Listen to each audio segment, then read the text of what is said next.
어제 읽었던 출애굽기 20장부터 23장까지는 하나님께서 언약을 맺는 이스라엘 백성들에게 율법을 주는 이야기예요.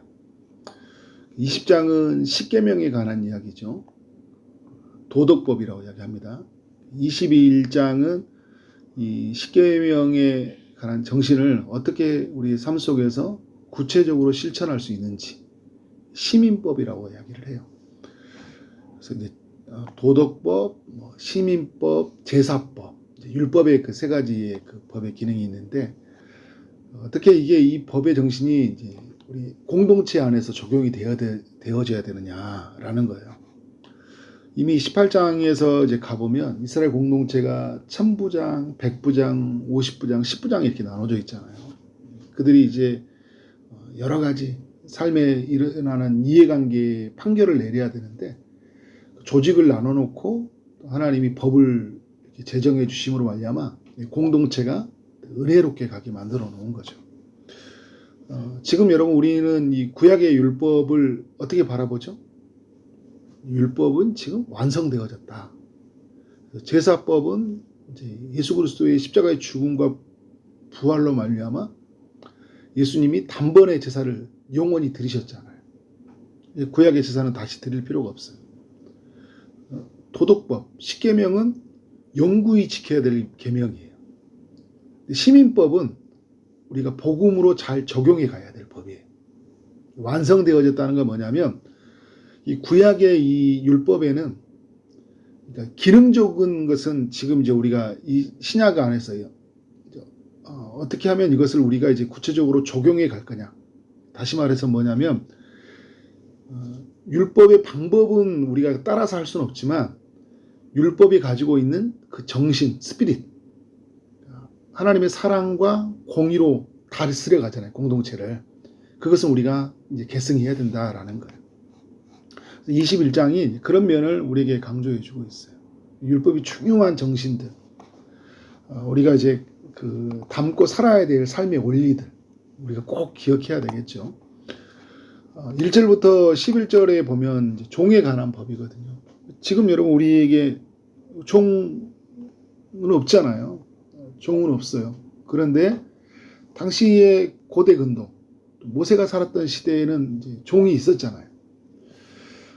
가난 때문에 노예가 되는 신세가 있었고 또 범죄를 저질러서 형벌로 노예, 종이 되는 때가 있었어요. 그럼 이걸 이제 우리 시대로 가져오면 어떻게 해석할 수 있냐?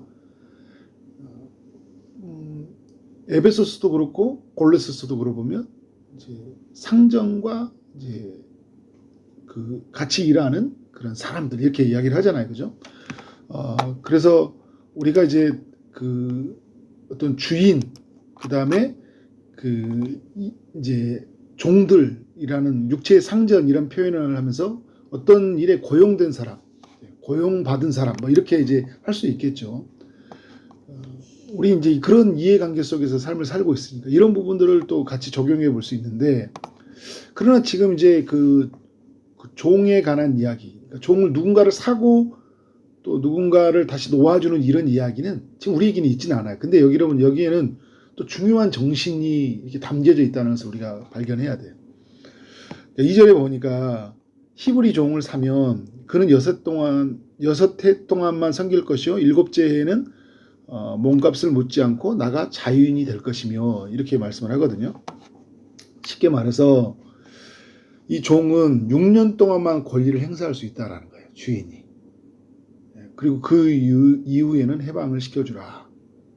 그러니까 종에게 값을 내가 주고 사왔잖아요. 이 사람은 일을 시키기 위해서 사온 거예요.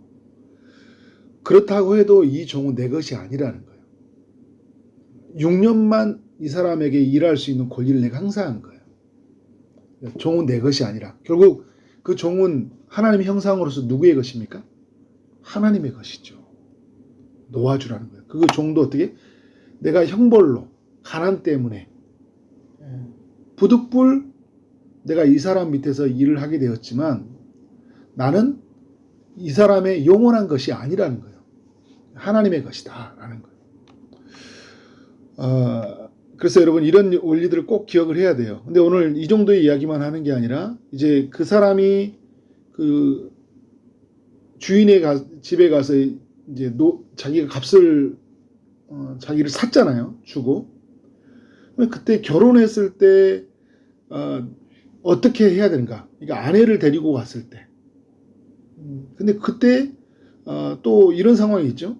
아내를 데리고 가는 경우도 있지만 주인의 집에 가서 주인이 소개로 결혼을 시킨 경우가 있어요. 그래서 아이가 나왔다. 그때는 어떻게 해야 되냐? 이거는 이제 종이 권리를 행사할 수 없다. 근데 결혼해서 데리고 간 사람은 그건 종의 권리다. 그러니까 이제 어떤 걸 이야기하고 있냐면 주인이 가져야 될 권리가 있고 종의 권리가 있다.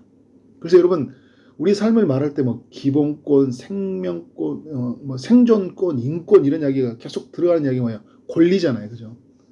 그러니까 종이 갖는 권리가 있고 주인이 갖는 권리가 있다는 것을 양쪽 편에 서서 어떻게 해요? 다 법이 그렇게 이야기를 해주고 있는 거예요. 그러니까 어느 한쪽을 유리하게, 어느 한쪽을 불리하게 하지 않는 거예요.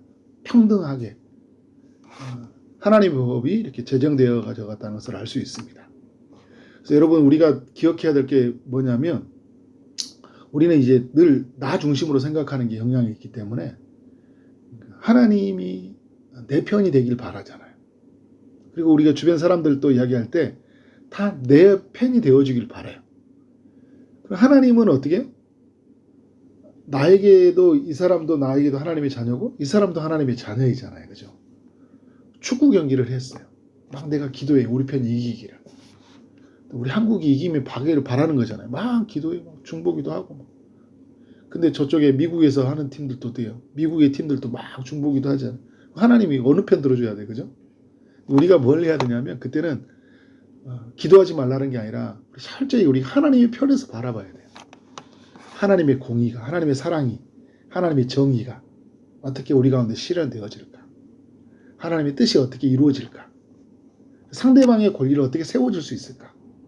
나의 권리도 중요하지만 어떻게 해요? 상대방의 권리, 상대방이 마땅히 누려야 될 것도 생각하는 거예요. 우리 가정에서 내가 우리 가정에서 누려야 될 권리도 있지만 내 남편, 내 자녀, 내 아내가 누려야 될 권리가 있는 거잖아요. 같이 바라봐야 돼요. 그래서 하나님은 그러면 우리 가정을 어떻게 바라보시냐?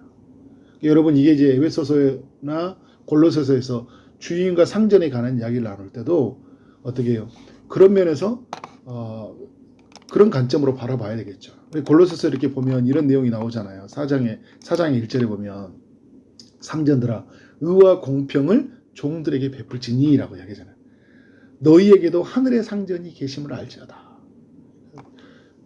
어떻게 보면 주인이 권리를 더 많이 행사할 수 있거든요. 근데 그때마다 누구를 바라봐야 돼요? 하나님을 바라봐야 돼요. 그래서 의와 공평으로 대우해 줘야 돼요. 이런 정신이 우리의 삶에 잘 스며들어야 되는 거죠. 그러니까 그대로 우리가 지금 여러분 적용할 수 없는 거잖아요. 종도 없으니까. 그러나 이게 중요한 정신을 담고 있다는 거예요. 상대방의 권리를 존중해 줘야 된다. 자, 오늘 이제 이후에 보면 12절에서 이렇게 내용들을 보면 그러니까 여종에 관한 이야기도 나오거든요. 여종의 권리를 어떻게 할 것이냐. 근데 7절 이하부터. 근데 12절 이하에 보면 폭행에 관한 이제 법이 나와요. 28절 이하에 보면 이제 짐승, 내가 가지고 있는 짐승이 다른 사람에게 피해를 줬을 때 그때 어떻게 해야 되느냐. 여러분, 그러니까 어떤 사람이 고의로 누군가를 죽였다. 하나님이 이제 내려놓으신 이 법에 뭐냐면 어떻게 반드시 그를 죽여야 된다 이렇게 말을 해요. 동해보복법이라거든요. 같을 동, 그다음에 해할해, 동해, 보복법. 그러니까 내가 당한 걸 어떻게 상대방도 당하게 해준다. 그러면 이건 뭐냐면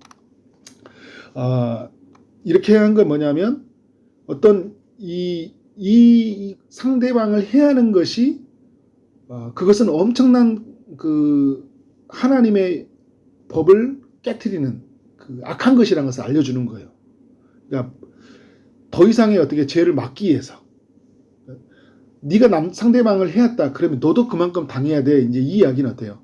그러니까 상대방을 절대 해하면 안 돼. 상대방을 죽인다면 너도 죽는다는 마음이 가지고 있어야 되는 거예요. 그래서 여러분 절대 어떻게 한다는 거예요? 고기로 상대방을 때려서도 안 되고 죽여서도 안 되고 재산에 피해를 줘서도 안 된다. 이게 가지고 있는 하나님의 법이 담긴 정신이거든요. 그리고 부모를 구타한 사람들, 뭐 이런 이야기를 하는 거잖아요. 부모를 구타한 사람들을 어떻게 할 것이냐. 부모에게 저주한 사람들을 어떻게 할 것이냐. 사람을 납치한 사람들을 어떻게 할 것이냐. 어떻게 해요? 그대로 갚아주라고 이야기를 해요. 죽이라고 이야기를 해요. 부모는 어떻게 해요?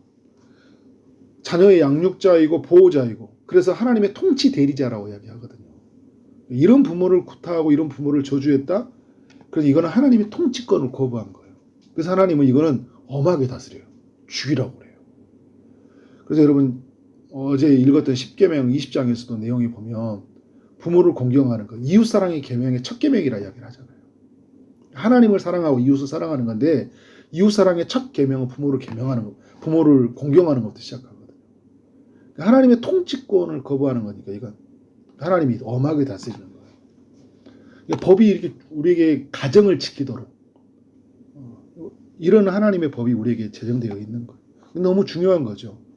여러분 이 법은 우리를 얽매이게 만들고 우리를 꼼짝하지 못하게 하고 우리의 자유를 억압시킨 게 아니잖아요. 서로의 생명권을 지켜주고 어떻게 가지고 있는 권리를 보장해주고 어떻게 해서 그 상대방의 인권을 존중해 가면서 서로 함께 살아가는 그런 행복한 그런 공동체 그걸 이루기 위해서 하나님이 이런 법들을 제정해 놓으신 거예요. 고의적으로 죽이지 않았다면 어떻게 했나 여기서도 이제 하나님의 법을 이렇게 알려주죠. 14절에 보면 이 사람을 보호하라고 이야기해요. 고의적으로 죽이지 않았다면. 나중에 이제 여러분 이제 어떤 법들이 나옵니까? 도피성 제도 같은 게 나오잖아요. 보호해줘요. 고의로 죽이지 않았다면. 그리고 어떤 사람하고 싸워서 피해를 입었다 그러면 이제 거기에 대한 죽이지는 않았도 어떻게 보상해 주라는 배상에 대한 법이 나와요. 그 모세 때 많은 재판들이 이루어지는데 가장 그 어려운 게 이제 배상에 관한 거잖아요. 상대방에게 피해를 입히면 어떻게 하냐. 그러니까 내일 이제 22장의 내용을 보면 구체적으로 몇 배를 갚아라 막 이런 내용들이 나오는데요. 오늘도 이렇게 내용들을 보면 배상에 대한 책임이 있는 거예요. 그러니까 상대방에게 어떤 그 손해를 끼치면 그거에 대해서 어떻게 돼요? 갚아줘야 되는 거예요. 우리 이게 이제 영화 밀양에서 이렇게 나오잖아요, 그죠? 상대방에게 그 사람에게 아이를 죽였어요, 그죠? 근데 이 사람이 어떻게 해요? 감옥에 가서 하나님을 만나가지고 하나님께 용서받은 거예요. 근데 전도인한테 말하는 게 전도인을 딱 마주쳤잖아요, 면회 오니까. 그러면 어떻게 해야 돼요? 갚아야 되거든요. 근데 이 사람이 어떻게 해요? 감옥에 들어가서 자기는 형벌을 받고 있잖아요. 나는 갚았다라고 생각할 수 있어요. 그리고 하나님께 회개함으로 자기는 용서를 받았다고 생각해요. 근데 누구하고 관계가 남아있어요? 전도인과 관계가 남아있는 거잖아요. 전도인에게 어떻게 해요? 용서를 구하고 상처받은 마음을 위로하기 위해서 배상해야 되잖아요. 돈이 없으면 어떻게 돼요? 100번 사죄하고 내가 감옥에서 나오면 당신 내가 죽을 때까지 갚아주겠습니다. 상대방의 마음을 누그러뜨려줘요. 그러면 이제 전도인이 됐습니다. 당신의 마음을 제가 이제 알았습니다. 이런 관계가 이루어져야 되잖아요. 그때 어떻게 돼요? 다시는 범죄가 일어나지 않는 세상을 맞이하게 되는 거예요. 보복의 악순환이 일어나지 않는 거예요. 전도인이라 한 인생이 어떻게 해요? 그 사람이 감옥에 있는 사람을 복수할 수가 없으니까 어떻게 막 엉뚱한 약국에 계시는 장로님 막 유혹해가지고 막 무너뜨려 버리려고 하잖아요. 악순환. 그러니까 여러분 그런 면에서 이런 어떤 법의 정신이 잘 담겨져서 사람들에게 나아가면 그렇게 어떻게 해요? 하나님의 사랑에 의해서 다시 죄가 일어나지 않고 하나님의 그 공동체의 방식 사람들을 세워가고 아름답게 함께 공존하는 그런 이야기들이 남겨진다. 이런 이야기의 하나님의 법의 정신이 우리 삶 가운데 잘 녹여졌으면 좋겠어요. 그래서 오늘 그 출애굽기 말씀을 읽으면 뭐 이전에 구약의 법, 뭐 이 법을 오늘 또 지금도 우리하고 무슨 상관이야 이렇게 하고 읽으면 정말 재미없게 읽는 법이에요. 그냥 마치 우리나라에 있는 헌법 법정들 있는 것과 똑같은 거예요. 근데 이게 이 법을 읽으면서 어떻게 해요? 이것이 어떻게 우리 공동체 안에서 내 삶 안에서 이게 이루어질 수 있을까? 이 정신이 어떻게 스며들어서 우리 공동체를 살릴 수 있을까? 우리 가정을 살릴 수 있을까? 이런 측면으로 말씀을 바라보고 말씀대로 살아가는 삶이 되어지기를 주님 이름으로 축원합니다. 네, 기도하도록 하겠습니다. 하나님, 하나님 법 속에 담겨 있는 그런 사랑들, 그런 공의들을 살펴보게 하시니 감사합니다. 주님, 나의 권리도 소중하지만 상대방의 권리도 모두 소중하고 모두 보호받아야 된다는 것을 또 깨닫게 하시니 감사합니다. 또 하나님의 법을 제정함으로 말미암아 또 폭력을 막고 그 보복의 악순환을 막게 하시는 그 하나님의 깊은 뜻을 또 발견하게 하시니 감사합니다. 약자들을 보호하고 상처당하고 피해 입은 자들을 하나님께서 배상하게 하심으로 말미암아 하나님의 은혜가 공동체 안에 흘러가는 것이 얼마나 중요한지를 또 깨닫게 하시니 감사합니다. 이러한 원리가 우리의 가정에, 일터에, 우리 교회 가운데 잘 적용되어지는 삶이 되게 하여 주옵소서. 하나님의 은혜가 필요한 이들이 우리 주변에 너무나 많이 있습니다. 아픔 중에 있는 이들에게 주님이 찾아가셔서 치료의 강선을 비춰 주옵소서. 주님이 일으켜 세워 주옵소서. 취업을 준비하고 결혼을 준비하고 임신을 준비하고 또 출산을 준비하며 나가는 모든 지체들 위에 주님이 함께하여 주옵소서. 예수 그리스도 이름으로 기도를 싸움나이다. 아멘.